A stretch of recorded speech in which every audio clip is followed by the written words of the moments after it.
How to add order tracking page on Wix. If you would like to add an order tracking page on Wix, it is actually quite very simple to do so. Basically, for this, all you have to do is go ahead and then actually open up your browser. Once you open up your browser and then you go to the Wix website, this is the interface that you should be able to see right here. Now what you have to do from here is, once you're inside your dashboard, and let's say you have an e-commerce website where you would like your customers to track their orders, so you have to install a plugin from the app market.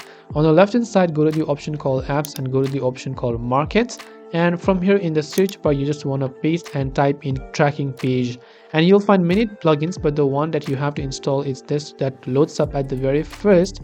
It is free to install and free in the free plan as well, so just click on this tracking page plugin.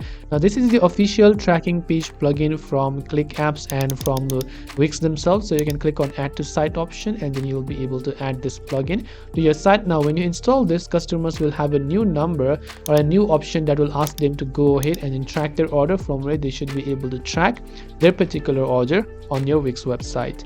I hope this video helped you. If you have got any further questions, feel free to leave them down. Thanks for watching till the very end of this tutorial, and see you soon as always in the next video.